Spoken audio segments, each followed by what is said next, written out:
And for today's video, yan, magluluto muna tayo ngayong gabi. Yan, dahil nilalagkat si baby ko si Kunot. Yan, paglulutuan natin siya ng butter shrimp. Butter shrimp. Yun, preskong-presko pa talaga. Kakabili lang natin yan. Yan, so prepare ng ating starter pack. Let's go. So nilinis muna natin si shrimp. Yan, after natin maglinis, okay na. Lalagyan natin yan ng Sprite. Yan. So let's go. Open the Sprite. Then huwag nyo masyadong damihan yung Sprite. Lagyan nyo lang din sa loob ng sakto lang pangbabad lang sa ating shrimp. Yun. Kanamiton. Yan. Next natin na gagawin guys para mas tumamis siya ng konti. Ukira.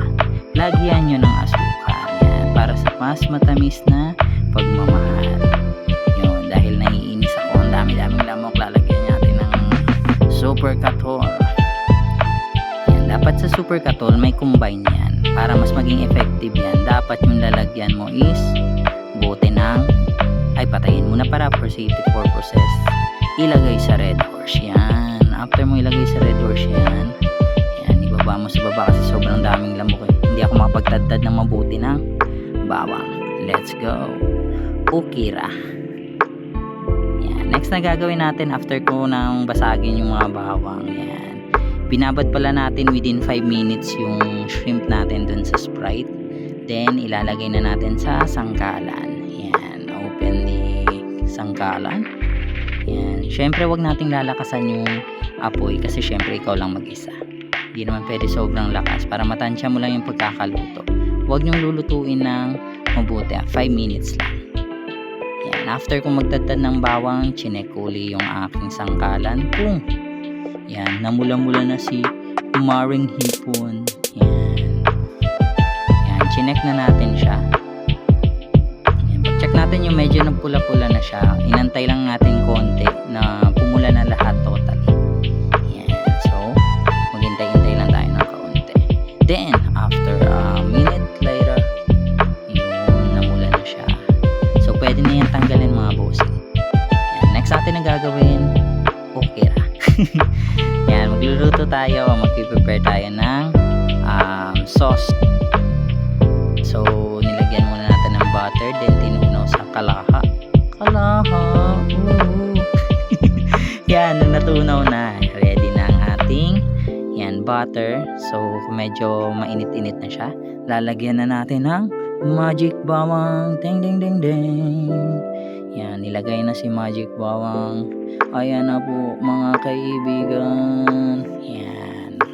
So nilagay lang natin sa butter. Then after a while, yan, pinaikot-ikot. Nilagyan ng magic sarap. And next natin, lalagyan natin ng paminta. So kung mahilig kayo sa sa paminta, yan, dami-damihan nyo. Then lalagyan uli natin ng kaunting-kaunting Sprite lang. Kasi may Sprite pa natira kanina. Then after yan, antay lang tayo ng ilang minuto. Lagyan naman natin ng oyster sauce. Yan, depende sa panlasa nyo kung gano'n yung karami ilalagay. Yan, so nagkaramel na siya, okay na. Ang gagawin natin na next, ilalagay ulit sa sangkalan na ginamit natin kanina yung sauce. Yan, ihahalo ko lang dun sa binabad kong shrimp. Yan, after that, yun, sarap.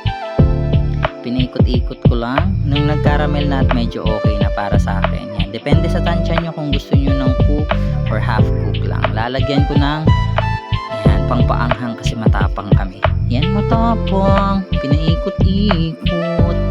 Yan, imekos-mekos lang natin mga kaibigan. Then, yan, depende na sa inyo kung ilang minuto. Kapag medyo okay na para sa inyo, yan, pwede nyo na yung haunin. Yan, kasi para sa akin okay na to. Yan, nung okay na siya, yun, let's go to our finished product. Napakasarap, meron pang katumbal. Yan, so mix tayo ng bisaylog. Follow for more kunwa-kunwari ang video.